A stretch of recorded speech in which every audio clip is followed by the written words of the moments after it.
Halo semuanya, kami dari kelompok praktek pengumpulan persyaratan proyek di sini akan menjelaskan yang pertama mengenai praktek tools dan teknik dalam pengumpulan persyaratan-persyaratan proyek atau collect requirement dan juga praktek tools dan teknik untuk pengambilan keputusan atau decision making. Nah, di sini akan dimulai dengan tools dan teknik untuk pengumpulan persyaratan-persyaratan proyek. Nah, di sini pertama saya akan menjelaskan apa sih requirement itu, mengapa collect requirement itu diperlukan. Jadi collect requirement merupakan proses kedua dari proses scope management. Nah, sebelum mendefinisikan ruang lingkup, kita perlu untuk mendefinisikan requirement yang diperlukan dari stakeholder itu untuk menentukan langkah-langkah selanjutnya. Selanjutnya, mungkin masih ada beberapa orang yang belum paham apa itu requirement. Jadi requirement itu merupakan apa yang stakeholder inginkan dari suatu proyek atau produk dari proyek. Nah, ini disebutkan pada PMP training, disebutkan bahwa requirement is what stakeholder expect from a project or from the product of the project. Nah, jadi di sini requirement itu harus dikumpulkan dan diatur dengan baik. Karena setelah difinalisasi requirement ini, requirement harus masuk ke scope dan diikuti dalam setiap pengerjaan proyek tersebut. Nah, maksud dari kalimat ini, requirement itu akan digunakan dalam setiap langkah pengerjaan proyek karena inilah syarat-syarat yang harus dipenuhi yang diinginkan oleh stakeholder, yang diekspektasikan oleh stakeholder, ini yang harus dilakukan untuk menunjukkan proyek bahwa telah dilakukan dengan baik dan dengan melengkapi requirement-requirement yang diajukan oleh stakeholder ini, kita akan menyelesaikan proyek dengan sukses. Nah, requirement tools dan teknik pertama yang akan saya jelaskan yaitu workshop. Jadi apa sih workshop itu? Workshop dapat diartikan sebagai tempat berkumpulnya orang dari latar belakang yang serumpun untuk memecahkan permasalahan dengan diskusi. Nah, di sini workshop itu memberi kesempatan kepada para key cross-functional stakeholders untuk mendefinisikan proyeknya. Itu yang bisa kita tahu, workshop itu kegiatan yang sengaja diadakan sebagai tempat berkumpulnya orang-orang yang untuk memecahkan permasalahan dengan cara berdiskusi ataupun saling memberikan pendapat antar anggota dengan anggota yang lainnya. Nah, dalam workshop ini biasanya dibantu oleh fasilitator atau moderator untuk membantu menyatukan pemahaman. Nah, teknik yang kedua ada FGD atau Focus Group Discussion. Nah, atau kita kenal dalam bahasa Indonesia dengan kelompok diskusi terarah. Nah, jadi kelompok diskusi terarah ini merupakan kelompok diskusi yang diikuti oleh para stakeholder dan dipimpin oleh seorang moderator dalam waktu yang terbatas. Nah, jadi kadang FGD ini diperuntukkan untuk mengerjakan proyek dengan limitnya sudah dekat. Jadi maksudnya sudah mendekati deadline. Apa sih fungsinya FGD ini? Fungsi FGD adalah untuk mengeksplor ide, persepsi, kepercayaan, dan kekhawatiran terkait proyek. Nah, ini didapatkan dari para stakeholder yang mengikuti focus group discussion. Selanjutnya, dalam FGD, itu menggunakan script atau set pertanyaan standar untuk mengumpulkan informasi vital. Nah, tujuan dari penggunaan script atau set pertanyaan standar ini adalah untuk mengumpulkan informasi dari stakeholder secara terstruktur. Maka dari itu, script dan standard question itu disiapkan terlebih dahulu dan digunakan untuk mengurangi bias dan meningkatkan kualitas informasi. Yang ketiga ada survei dan kuesioner. Nah, apa sih survei dan kuesioner itu? Survei dan kuesioner merupakan teknik pengumpulan dan penganalisisan informasi secara teratur dari jumlah responden yang besar untuk mengukur pendapat, pemikiran, pengalaman, dan pengamatan. Nah, dari survei dan kuesioner itu tidak hanya mengukur pendapat, pemikiran, pengalaman, dan pengamatan, namun juga bisa hal yang lainnya. Nah, kuesioner ini kenapa sih diterapkan? Jadi, kuesioner diterapkan untuk meningkatkan angka dan akurasi respon untuk survei. Nah, sebelumnya kita harus tahu kuesioner yang baik itu seperti apa. Nah, kuesioner yang baik yang pertama, panjang kuesioner harus sesuai dan wajar. karena kadang responden akan malas kalau melihat kuesioner yang sangat panjang dan berbelit-belit. Yang kedua yaitu bahasa yang digunakan mudah dipahami. Setelah itu, istilah yang dijelaskan juga harus benar, lalu pertanyaan diatur secara logis, di mana pertanyaan-pertanyaan kompleks akan dipecah menjadi pertanyaan yang lebih kecil lagi. Selanjutnya, pertanyaan akan bergerak seputar tema simpatisan. Nah, untuk jawabannya, yang pertama ada jawaban harus singkat dan sederhana, yang kedua jawaban adalah akurat, yang ketiga jawaban relevan dengan masalah, dan yang terakhir jawaban dapat dipahami oleh seluruh responden. Kemudian tools dan teknik untuk melakukan pengumpulan persyaratan-persyaratan proyek yang lainnya adalah observasi. Jadi observasi ini merupakan sebuah teknik pengamatan untuk mendapatkan informasi-informasi terkait apa saja requirement yang dibutuhkan untuk pengerjaan sebuah proyek. Nah, dalam kasus ini adalah pengerjaan proyek kasir online. Nah, selain itu, dari sumber yang saya baca, observasi juga melakukan kegiatan-kegiatan di mana stakeholder itu are watched to identify requirement. Jadi, hasil dari observasi ini kemudian dicatat dan kemudian diidentifikasi, lalu diurutkan sesuai dengan kepentingan prioritasnya. Jadi dari observasi ini yang diamati adalah tingkah laku dari stakeholder terhadap keinginan apa saja yang ingin diterapkan di dalam proyek pengerjaannya. Lalu yang selanjutnya adalah prototype. Tools dan teknik selanjutnya adalah prototype. Jadi dalam bahasa Inggris prototype ini merupakan prototype dan dalam bahasa Indonesia itu dinamakan purwarupa. Prototype ini merupakan teknik pengumpulan persyaratan di mana model yang sudah ada itu dikembangkan, kemudian didemonstrasikan dan ditampilkan, dipresentasikan terhadap stakeholder. Jadi nanti tujuan dari pendemonstrasian di depan stakeholder itu untuk mendapatkan sebuah feedback. Dan nanti feedbacknya itu akan digunakan sebagai input untuk melakukan pengembangan-pengembangan improvisasi-improvisasi terhadap pengerjaan sebuah proyek. Nah, prototype ini bisa digunakan di dalam software development project ataupun manufacturing project. Nah, dengan adanya permintaan feedback terhadap stakeholder, maka mau tidak mau, ini mengharuskan adanya kontak dengan stakeholder secara terus-menerus. Nah, kemudian yang unik dari prototype ini akan dihasilkan sebuah hasil dengan kualitas yang lebih tinggi dan siklus pengembangan yang lebih singkat. Lalu yang selanjutnya adalah benchmark. Benchmark ini merupakan sebuah kegiatan yang dilakukan oleh sebuah bagian dari organisasi ataupun organisasi tersebut untuk mengukur dan juga membandingkan kinerjanya dengan organisasi lain yang memang serupa dengan organisasi tersebut. Nah, biasanya benchmark ini dilakukan dengan tujuan untuk memperoleh insight, memperoleh ilmu dari organisasi lain yang serupa, supaya organisasi yang melakukan benchmark ini bisa mengadopsi dan menyerap best practice dari organisasi yang diadakan diskusi. Nah, sebagai sebuah organisasi kan pastinya harus mengetahui dinamika pasar dan juga kondisi dan kelebihan-kelebihan dari organisasi lain yang merupakan istilahnya rivalnya. Nah, dari benchmark ini diyakini organisasi tersebut bisa meningkatkan kualitas pengerjaan proyeknya supaya lebih sesuai dengan keadaan yang ada. Lalu selanjutnya, tools yang selanjutnya adalah konteks diagram. Konteks diagram ini merupakan contoh dari scope model. Nah, konteks diagram ini juga merupakan visualisasi dari bagaimana sebuah sistem akan bekerja. Nah, keuntungan dari konteks diagram ini adalah scope atau ruang lingkup pengerjaan proyek ini lebih mudah dipahami. Nah, di dalam konteks diagram ini juga dijelaskan mengenai bagaimana masing-masing dari komponen itu berinteraksi. Jadi juga dijelaskan apa saja yang harus dilakukan untuk menghasilkan output tertentu. Jadi di dalam konteks diagram ini juga dijelaskan mengenai input dan outputnya serta bagaimana proses-proses yang terlibat di dalamnya.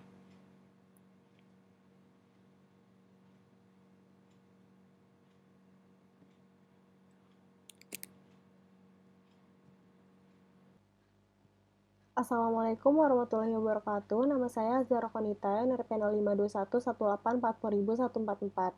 Saya dari kelompok Tools and Teknik, pengumpulan persyaratan-persyaratan proyek, dan pada kali ini saya akan membandingkan tools dan teknik pengumpulan persyaratan-persyaratan proyek yang sesuai dengan keberadaan proyek.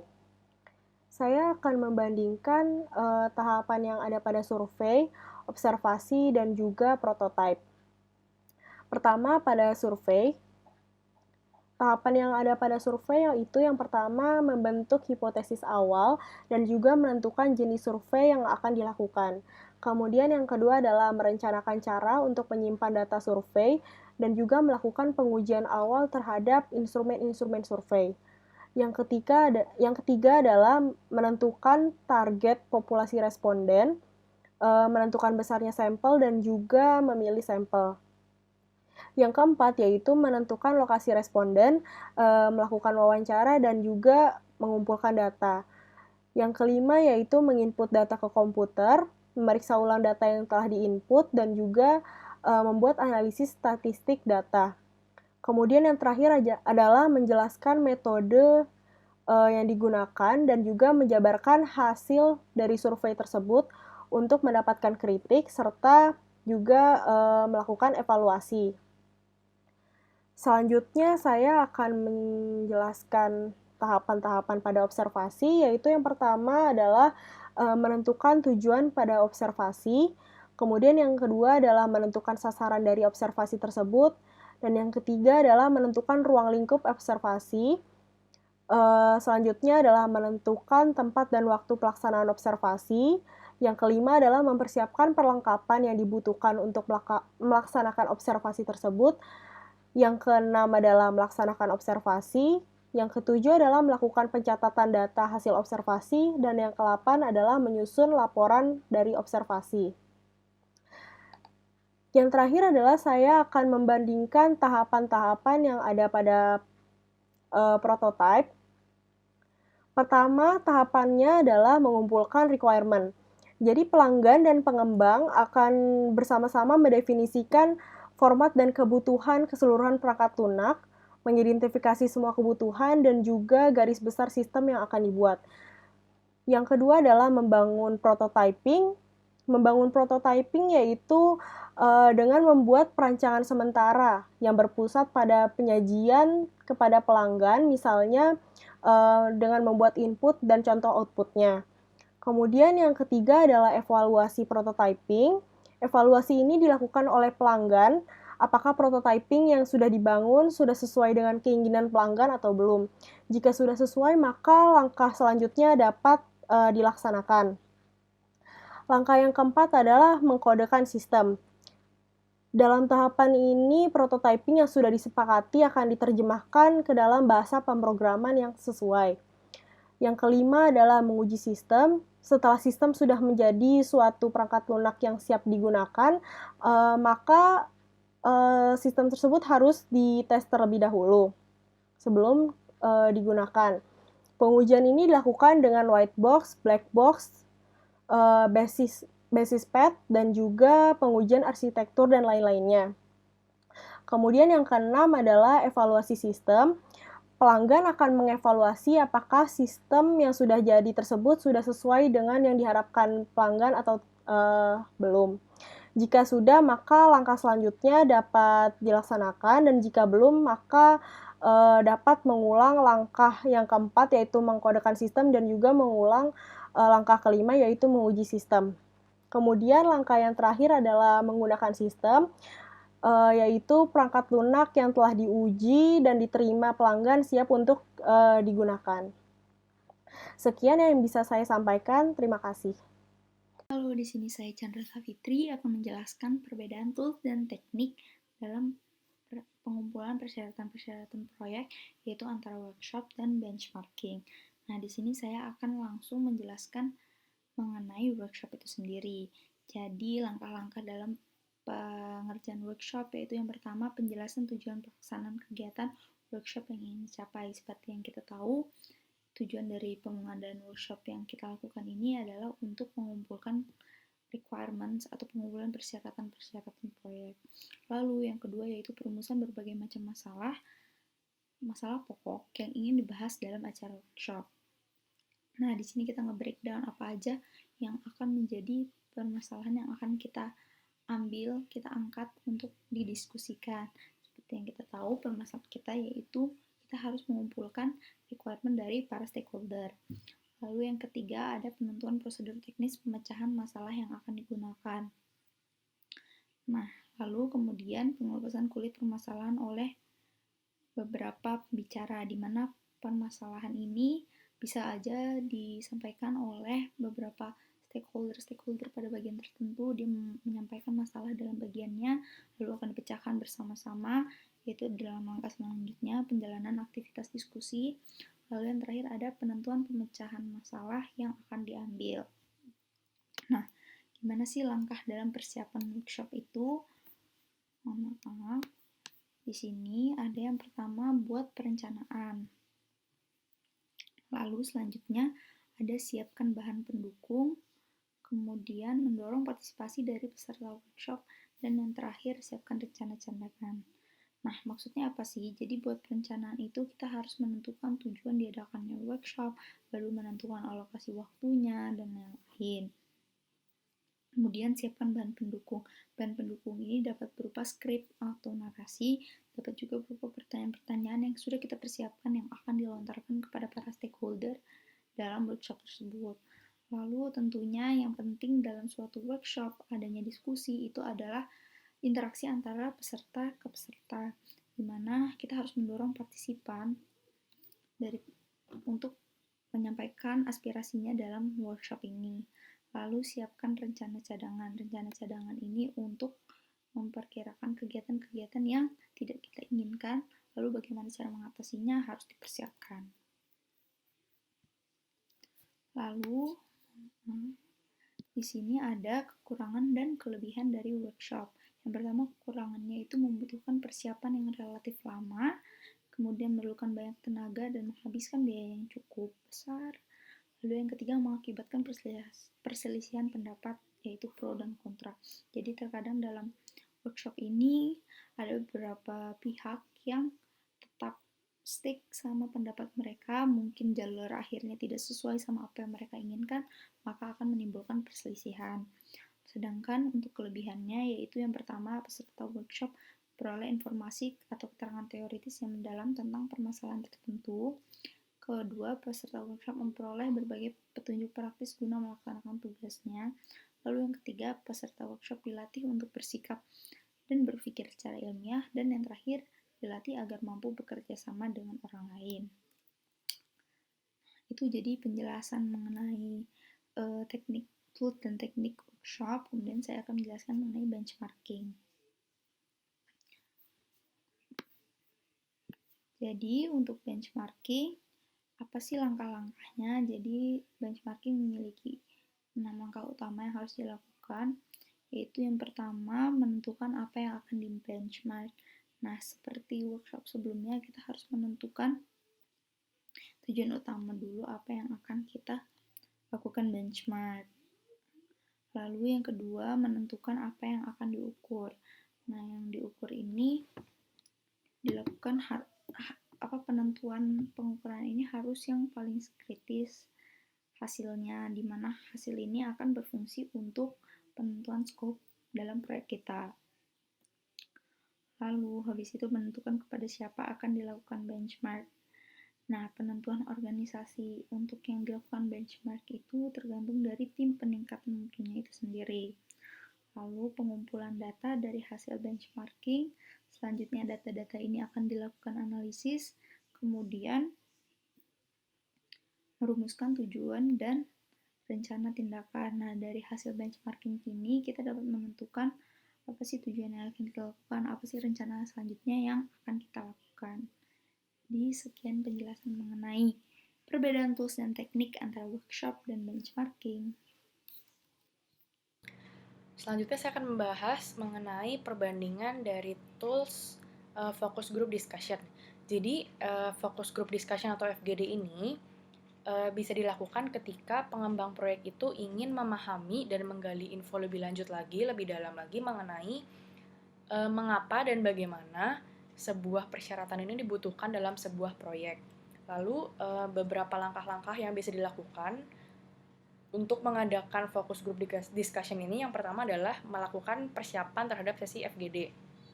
Nah, di tahap persiapan ini kita bisa menentukan tujuan dari kita melakukan FGD ini apa, lalu membreakdown informasi apa saja yang sebenarnya kita ingin gali lewat FGD ini, lalu bisa melist peserta yang akan terlibat di dalam FGD ini. Lalu tahap selanjutnya adalah tahap mendevelop pertanyaan-pertanyaan yang akan diajukan di dalam FGD. Nah, jadi tips untuk membuat pertanyaannya ini, usahakan pertanyaan yang disampaikan dalam FGD ini bersifat open-ended, jadi akan memancing peserta FGD ini juga untuk mengeluarkan semua yang menjadi unek-unek dan kebutuhannya. Selain itu, jangan lupa juga pertanyaan yang dibuat itu sesuai dengan informasi yang akan kita gali. Lalu tahap selanjutnya adalah tahap merencanakan sesi FGD. Nah, tahap perencanaan ini lebih ke arah persiapan teknis, yaitu mulai menentukan tanggal dan tempat, lalu bagaimana kondisi yang diinginkan, dan juga beberapa peraturan-peraturan yang harus diterapkan nanti ketika melakukan FGD. Lalu tahap yang terakhir adalah tahap melaksanakan sesi FGD, dan pada saat pelaksanaan ini lebih bersifat teknis. Lalu perbandingan terhadap tools selanjutnya adalah tools konteks diagram. Jadi kenapa tools konteks diagram ini tuh banyak digunakan? Karena memiliki beberapa keuntungan dan benefit. Di antaranya adalah melalui konteks diagram ini bisa juga pihak-pihak yang terlibat dalam pengerjaan proyek itu bisa meningkatkan pemahaman bersama. Jadi supaya di antara orang-orang yang terlibat di dalam pengerjaan sebuah proyek memiliki pemahaman yang sama dan tidak salah dalam melakukan sebuah pengerjaan proyek. Lalu selain itu, bisa juga digunakan untuk mengidentifikasi ruang lingkup. Jadi, skop dan batasan terhadap pengerjaan proyeknya itu jelas, sehingga mereka tidak bekerja di luar dari batasannya. Lalu yang ketiga juga bisa digunakan untuk mengidentifikasi stakeholder. Nah, ini ada beberapa tools-tools atau beberapa langkah-langkah yang bisa digunakan untuk membuat konteks diagram. Yang pertama adalah mengidentifikasi stakeholder. Jadi, dari identifikasi stakeholder ini, bisa ditentukan pihak-pihak mana saja yang memang bisa terlibat di dalam pengerjaan proyek. Lalu yang kedua adalah mengidentifikasi batasan-batasan awal. Nah, batasan-batasan awal ini, jika kita melihat contoh dari beberapa konteks diagram ini, lebih berbentuk kepada lingkaran yang ada di tengah. Nah, jadi setelah menentukan stakeholder yang akan terlibat, kita menentukan lingkaran yang di tengah ini akan menjadi bahasan yang seperti apa. Lalu setelah itu kita menentukan elemen-elemen pendukung, yakni kotak-kotak yang berada di sekeliling lingkaran-lingkaran pusat tadi. Lalu selanjutnya kita akan menentukan workflow-nya atau hubungan dari masing-masing batasan dengan elemen pendukungnya. Lalu langkah yang terakhir adalah memfinalisasi diagram konteks yang sudah kita buat. Assalamualaikum warahmatullahi wabarakatuh. Perkenalkan, nama saya Muhammad Ibrahim Tama dari kelas MPTIA NRP 0521184000024. Nah, di sini saya akan menjelaskan tentang salah satu teknik tools dan teknik decision making, yaitu voting. Nah, jadi sebelumnya kita sudah menjelaskan tentang pengumpulan persyaratan dengan tools-tools yang sudah dijelaskan di atas. Nah, sekarang kita akan saya akan menjelaskan teknik pengambilan keputusan terhadap persyaratan-persyaratan yang telah diambil itu. Jadi ada beberapa teknik dalam pengambilan keputusan. Yang pertama ada voting, ada autocratic decision making, ada multi-kriteria decision analysis. Dan di sini saya akan menjelaskan tentang voting. Jadi voting itu merupakan teknik pengambilan keputusan yang bersifat kolektif dan proses penilaian yang memiliki berbagai alternatif dengan hasil yang telah ditentukan. Jadi voting ini seperti pengambilan suara gitu. Nah, selanjutnya adalah beberapa teknik dalam voting. Yang pertama ada unanimity. Jadi unanimity ini adalah jika semua anggota kelompok menyetujui keputusan akhir. Jadi unanimity ini jatuhnya itu seperti istilahnya mufakat. Nah, karenanya akan ada satu suara bulat atau satu suara akhir di antara anggota tentang persyaratan akhir yang akan dicapai. Nah, selanjutnya yaitu majority. Seperti namanya, majority atau mayoritas. Jadi, saran atau ide yang dikumpulkan itu didapatkan dari para ahli. Dipilih berdasarkan mayoritas orang-orang yang mendukung proses tersebut. Nah, jadi nanti akan ada beberapa pilihan untuk ide untuk mencapai persyaratan dan akan dipilih oleh peserta yang mengikuti voting. Ya, lalu ini akan memungkinkan manajer proyek untuk memilih dan menerapkan ide-ide terbaik itu untuk mencapai persyaratan. Nah, yang ketiga yaitu plurality. Nah, plurality ini adalah suara yang paling banyak dari seluruh peserta voting itu yang diambil. Jadi, misalnya contohnya di sini, jika 60% orang setuju, 25% tidak setuju, dan sisanya netral, kemudian persyaratan itu akan berjalan dengan 60%, karena 60% adalah persentase yang paling besar, yang paling banyak disetujui. Nah, yang ingin saya tambahkan, majority ini di beberapa website itu ada yang mengatakan kalau majority ini berhasil kalau eh, persentase votingnya itu di atas 50%. Walaupun jika misalnya ada 4 choice atau ada 4 pilihan. Nah, jadi misalnya ada yang 40%, ada yang 30, ada yang 20, ada yang 10. Nah, jika walaupun yang 40% yang terbesar, namun jika dia belum mencapai 50%, maka belum ada keputusan yang dapat diambil. Nah, yang terakhir yaitu kelebihan dan kekurangan dalam voting. Jadi, kelebihan voting ini waktunya lebih singkat karena kita mengambil keputusan secara bersama di waktu yang sama, lalu hasil keputusan itu merupakan suara yang terbanyak, dan peserta juga dapat menghemat pemikiran. Lalu kekurangannya, peserta harus menerima keputusan yang telah diambil karena walaupun dia telah memberi aspirasi, namun aspirasinya tidak didukung, maka dia harus mengikuti aspirasi dari mayoritas. Nah, sekian dari saya. Assalamualaikum warahmatullahi wabarakatuh.